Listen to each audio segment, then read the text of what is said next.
ನಮಸ್ಕಾರ ಕರ್ನಾಟಕ, ಹೆಂಗಿದ್ರಪ್ಪ? ನಾನಂತೂ ಸಖತ್ತಾಗಿದ್ದೀನಿ. ನೀವು ಕೂಡ ಎಲ್ಲರೂ ಆರಾಮಿದ್ರಂತ ಅನ್ಕೋತೀನಿ. ನಾವು ಇವತ್ತು ಹೋಗ್ತಿರೋದು ಸುಮಾರು ಒಂದು 800 ವರ್ಷದ ಹಿಂದೆ ಕಟ್ಟಿದಂಥ ಒಂದು ಶಿವನ ದೇವಸ್ಥಾನಕ್ಕೆ. ಅಂದರೆ ಬಿಜಾಪುರಲ್ಲಿ ಇಂಥದ್ದು ಒಂದು ದೇವಸ್ಥಾನ ಇದೆಯಾ ಅಂತ ಯಾರಿಗೂ ಗೊತ್ತಿಲ್ಲ. ಚಾಲುಕ್ಯರ ಕಾಲದಲ್ಲಿ ಕಟ್ಟಿದಂಥ ಒಂದು ದೇವಸ್ಥಾನ. ಬನ್ನಿ ಹೋಗೋಣ, ಅದೇ ದೇವಸ್ಥಾನಕ್ಕೆ ಯಾವ ರೀತಿ ಇದೆ ಅಂತ ನೋಡ್ಕೊಂಡು ಬರೋಣ. ಅಂದರೆ ಗುರು, ಸುಮಾರು ಒಂದು 800 ವರ್ಷಗಳ ಹಿಂದೆ ಚಾಲುಕ್ಯರ ಕಾಲದಲ್ಲಿ ಕಟ್ಟಿದಂಥ ಒಂದು ದೇವಸ್ಥಾನ. ಅದು ಯಾವ ರೀತಿ ಇದೆ ಅಂತ ತೋರಿಸ್ತೀನಿ, ಬನ್ನಿ ಹೋಗೋಣ. ಇದು ಬಿಜಾಪುರ ಬಸ್ ಸ್ಟ್ಯಾಂಡು. ನಾವು ಏನಾದರೂ ಆ ದೇವಸ್ಥಾನಕ್ಕೆ ಹೋಗ್ಬೇಕಂದ್ರೆ ಮನ್ಗುಳಿ ಕ್ರಾಸಿಗೆ ಹೋಗಬೇಕು.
ಬಿಜಾಪುರ ಬಸ್ ಸ್ಟ್ಯಾಂಡ್ದಿಂದ ಬಂದರೆ ಸೀದಾ ಮನ್ಗುಳಿ ಅಕ್ಷಿಗೆ. ಇದೇ ಒಂದು ಮನ್ಗುಳಿ ಅಕ್ಷಿ. ಈ ಮನ್ಗುಳಿ ಅಕ್ಷಿದಿಂದ ಇಲ್ಲೇ ಲೆಫ್ಟ್ ಹೊಡೆದ್ರೆ ಸೀದಾ ನಾವು ದೇವಸ್ಥಾನಕ್ಕೆ ಹೋಗ್ತೀವಿ.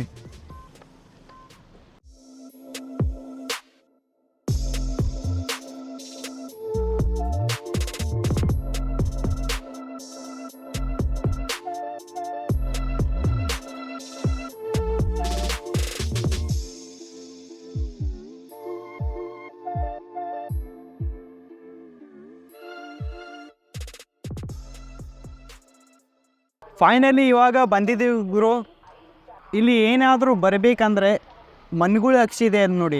ಆ ಮನ್ಗುಳಿ ಅಕ್ಷಿದಿಂದ ಯಾರಿಗಾದರೂ ನೀವು ಕೇಳಿದ್ರೆ ಇದು ಗಣೇಶ ದೇವಾಲಯ ಏನಿದೆ ಅಂತ, ಆ ಗಣೇಶ ದೇವಾಲಯದ ರೂಟು ನಿಮಗೆ ಹೇಳ್ತಾರೆ. ಸ್ಥಳೀಯರು ಯಾರು ಬೇಕಾದರೂ ಹೇಳ್ತಾರೆ. ಆ ಗಣೇಶದ ದೇವಾಲಯ ಪಕ್ಕದಲ್ಲಿ ಇರೋದು ಸುಮಾರು 800 ವರ್ಷದ ಹಿಂದಿನ ದೇವಾಲಯ ಅನ್ಬೋದು. ಅಂದರೆ 11ನೇ 12ನೇ ಶತಮಾನದಲ್ಲಿ ಕಟ್ಟಿದಂಥ ದೇವಾಲಯ. ಆ ದೇವಾಲಯ ಯಾವ ರೀತಿ ಇದೆ ಅಂತ ತೋರಿಸ್ತೀನಿ, ಬನ್ನಿ ಹೋಗೋಣ.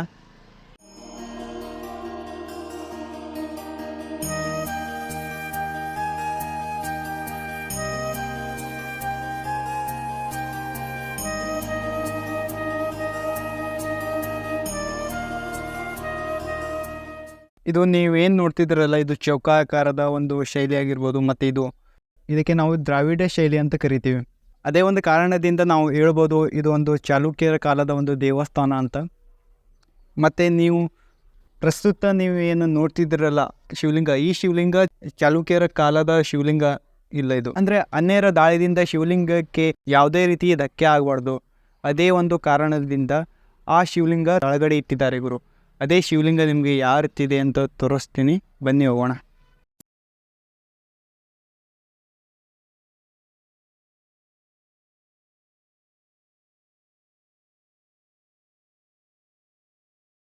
ಇಲ್ಲಿ ನೋಡ್ಬೋದು ನೀವು ಯಾವ ರೀತಿ ಒಂದು ಹೋಗ್ಬೇಕಾದ್ರೆ ಒಂದು ದಾರಿ ಇದೆ ಅಂತ.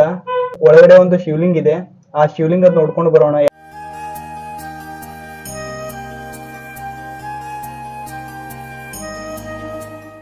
ಇವಾಗ ನಾವು ಒಳಗಡೆ ಹೋಗ್ತಾ ಇದ್ದೀವಿ. ನೀವು ನೋಡ್ಬೋದು ಒಳಗಡೆ ಶಿವಲಿಂಗ ಯಾವ ರೀತಿ ಇದೆ ಅಂತ.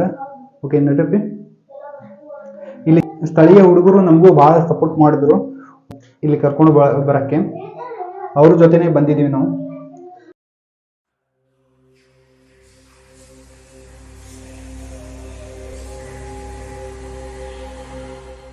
ಯಾಕಪ್ಪ ಇದು ಚಾಲುಕ್ಯರ ಕಾಲದ ದೇವಸ್ಥಾನ ಅಂದೆ ಅಂದ್ರೆ, ಅವರು ವರ್ಷದ 12 ತಿಂಗಳ ಕಾಲ ಈ ರೀತಿ ನೀರು ಹರಿತಿರ್ಬೇಕು.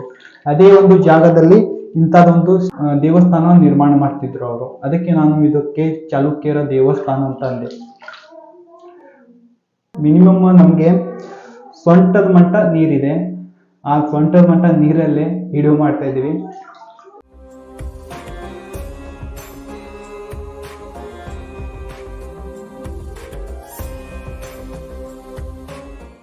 ನೀವು ಮೇಲ್ಗಡೆ ಏನು ಶಿವಲಿಂಗ ನೀವು ನೋಡಿದ್ರಲ್ಲ, ಆ ಶಿವಲಿಂಗು ಮತ್ತೆ ಇದು ಒಂದು ಶಿವಲಿಂಗ ಇದೆಯಲ್ಲ, ಈ ಶಿವಲಿಂಗು ತುಂಬಾನೇ ಡಿಫ್ರೆಂಟ್ ಇದೆ.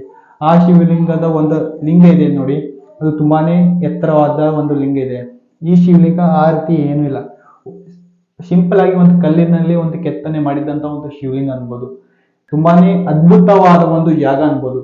ಯಾಕಂದ್ರೆ ನಮ್ಮ ಬಿಜಾಪುರದ ಇಂಥ ಒಂದು ಬರಗಾಲ ಒಂದು ಪ್ರದೇಶದಲ್ಲಿ ವರ್ಷದ 12 ತಿಂಗಳು ಈ ರೀತಿ ನೀರು ಎಲ್ಲಿ ಸಿಗಂಗಿದ್ರು. ಮೇಲ್ಗಡೆ ನೀವು ಶಿವಲಿಂಗ ನೋಡಿದ್ರಲ್ಲ, ಅದೇ ಒಂದು ಪಾಯಿಂಟ್ ಅಲ್ಲಿ ಸೇಮ್ ಡೈರೆಕ್ಷನ್ ಅಂದ್ರೆ ಮೇಲ್ಗಡೆ ಶಿವಲಿಂಗ ಇಟ್ಟಿದ್ದಾರೆ, ಸೇಮ್ ಅದೇ ಒಂದು ಡೈರೆಕ್ಷನ್ ಅಲ್ಲಿ ತಳಗಡೆನು ಈ ಶಿವಲಿಂಗ ಸೇಮ್ ಪಾಯಿಂಟ್ ಅಲ್ಲಿ ಇದೆ. ಏನ್ ಡಿಫ್ರೆಂಟ್ ಏನಿಲ್ಲ, ಏನ್ ಚೇಂಜ್ ಇಲ್ಲ. ಮತ್ತೆ ಇದೇ ಒಂದು ಜಾಗದಲ್ಲಿ ಇದು ಒಂದು ಗರ್ಭಗುಡಿ. ಈ ಗರ್ಭಗುಡಿಗೆ ಪ್ರದಕ್ಷಿಣೆ ಹಾಕಲು ಯಾವ ರೀತಿ ಹಾದಿ ಇದೆ ಅದನ್ನು ತೋರಿಸ್ತೀನಿ. ಪ್ರದಕ್ಷಿಣೆ ಹಾಕ್ಬೇಕಂದ್ರೂ ನೀರಲ್ಲೇ ಹಾಕ್ಬೇಕು, ಯಾವುದೇ ರೀತಿ ಒಂದು ಆಪ್ಷನ್ ಇಲ್ಲ. ಇಲ್ಲಿ ಗರ್ಭಗುಡಿಗೆ ಬರ್ಬೇಕಂದ್ರೂ ನೀರು ಒಳಗಡೆ ಬರಬೇಕು. ಗರ್ಭಗುಡಿಗೆ ಪ್ರದಕ್ಷಿಣೆ ಹಾಕ್ಬೇಕಂದ್ರೂ ನೀರು ಒಳಗಡೆ ಹಣೆ ಹಾಕ್ಬೇಕು. ಈ ಗರ್ಭಗುಡಿಗೆ ಒಂದು ಪ್ರದಕ್ಷಿಣೆ ಹಾಕೊಂಡು ಬರೋಣ ಬನ್ನಿ.